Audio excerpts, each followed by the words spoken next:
Hi, I'm going to give you a brief rundown of what to expect and how to navigate through this course. So you'll find more information on your syllabus and throughout the course, but just as an overview to get you started, my name is Dr. Gene Preuss. I'm an associate professor of history here at UH Downtown, and there's my contact information.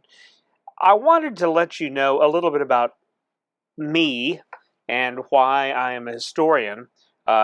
I created this a couple of months ago for a online course I was working in, and part of the course was I had to create this cartoon through this app called Storyboard That, and you can use it. It's free for a limited time, and I created this. But this is why history motivates me. I like history. I've always liked history, but I never felt like I was being told all the stories or a fuller story. And so what I wanted to do through my studies, through my preparation, was to help students like you find your place in history. And hopefully we'll be able to do that.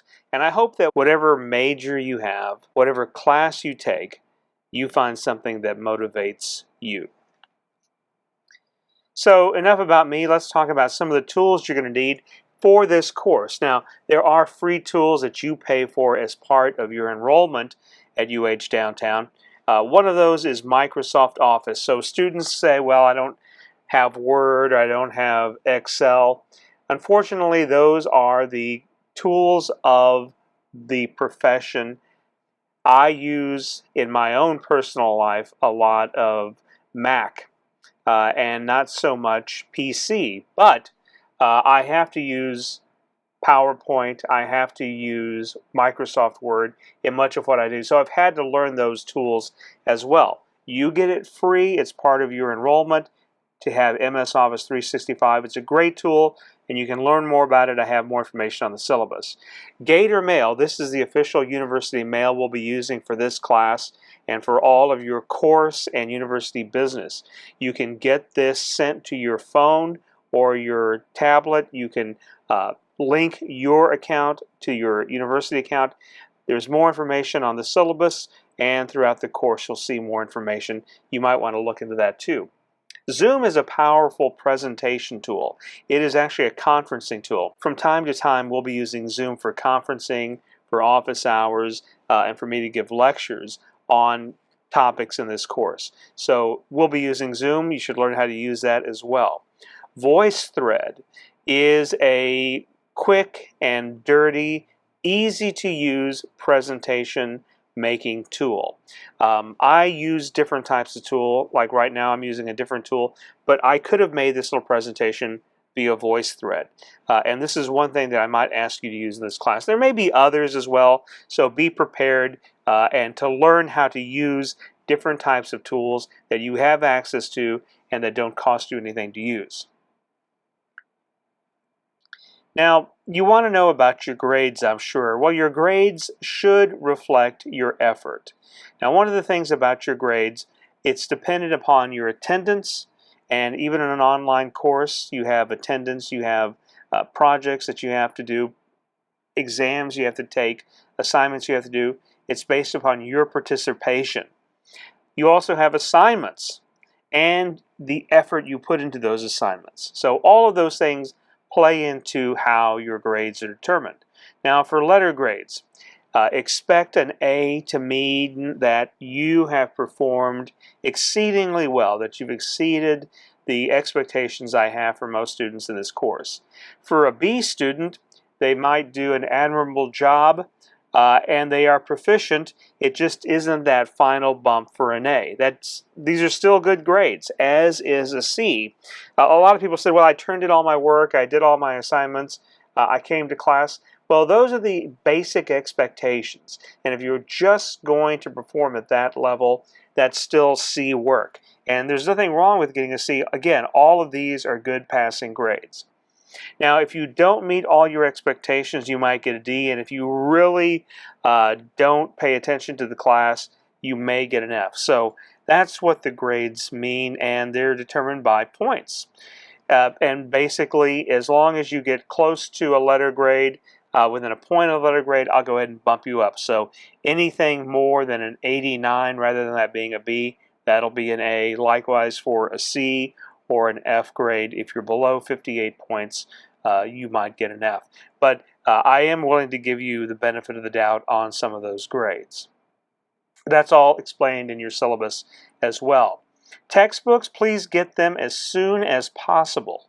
You can buy your books either at the store, at the bookstore on campus, or online. It really doesn't matter where you get your books from. On the syllabus, you'll see information regarding the book's ISBN. That's the International Standard Book Number. And any place that you go online will need that 13-digit ISBN to order those books. You're going to get the right book if you use that code. So make sure you understand that. You can buy from places like Amazon, Barnes & Noble. You can use the university's online ordering tool. You can come to the university and pick up your books there. You can go to places like Half Price Books. There's a million places to buy books. So that should not be an obstacle. Remember, however, if you're ordering them online, you may not get them instantaneously. Now, you might be able to get a Kindle version of the book right away. But if you're waiting in the mail for a book, depending on who you buy it for, sometimes if you go for the cheapest book, it might take them a while to get it to you. Finally, on Blackboard, this is where your information is. Now, once you log on to the course Blackboard page, then you're going to see something like this for your history class. And on the menu, there's some information, and that's located on the Start Here. This is what the Start Here page looks like. You'll see an introduction to the course, what you're going to need to get. This is kind of a general brief summary of the course and the texts and whatnot.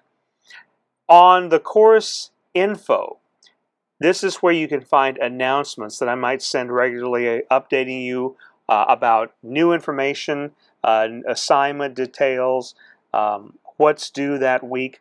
Check your announcements regularly. You should at least check them once, maybe twice a week. Your calendar, course calendar, will have the due dates of the various assignments, and your grades is located there as well. In the units and assignments section of the menu, this is the units. Your course is broken up into units, and if you go to each unit, it will tell you basic assignments for that week and the material located in that folder. You might have discussions. This is where we're going to be doing some of the work, and then the assignments are also broken out in this third column heading, assignments. If you have problems with the class, you need help. If you need help emailing, click on the link there. If you have problems with Blackboard, you can click there. Of course, you might want to work this down. This is in your syllabus as well in case you get onto Blackboard. And then if you have other IT issues and other problems, there's a link for that as well. So all of that is included in the way the course is set up on your Blackboard site. For your assignments, make sure you follow your directions. Make sure that you follow the formatting directions. Each assignment has a lot of detailed information, including what the format is, what the citation style is, your rubric on how that assignment will be graded. So a lot of information is in the assignments. Make sure you follow directions. One of the reasons, the number one reasons why people get their assignments graded down is because they simply do not follow directions. Also observe your due dates. When are things due? Don't get behind because then that'll be an unhappy event if you do get behind in when your assignments are due. And also make sure you verify your submissions. If you're uploading, you will get a receipt. You will get notification that you have successfully uploaded something to say like turn it in. And you need to either take a screenshot of that or go into your grade book as soon as you submit something, and you should see an exclamation point, a yellow exclamation point. That'll tell you that something is there waiting to be graded. So make sure you verify that you've actually submitted something. I've had numerous times where people say, well, I've submitted something, and I can't find it. If I can't find it, I can't give it a grade. So make sure you verify your submission. Finally, on communication, whenever you're either contacting me or your classmates in class, when you're contacting me, make sure that you're doing it during times that I'm available. And how do you know when that is? Well, you can email me or Zoom IM. So one of the benefits of using the Zoom tool that I mentioned earlier is that it's got an internet messenger service, instant messaging service on there, so that you can text me a question or a note and I can respond fairly quickly. Now, email and Zoom IM are the two best ways to get in contact with me. If I'm not in class and I'm not in a meeting, I will be able to respond fairly soon. On nights and weekends, I don't always reply right away. I'm going to ask that you treat me and other members in this class with respect, the same that you would expect from somebody. Make sure that you keep your communication professional. And that's about all the information I have to get you started. Your syllabus should be posted on the Blackboard course site, and I'm sure I'll enjoy having you in class this semester. So I look forward to hearing from you, seeing from you, and having you in this class. Thanks a lot.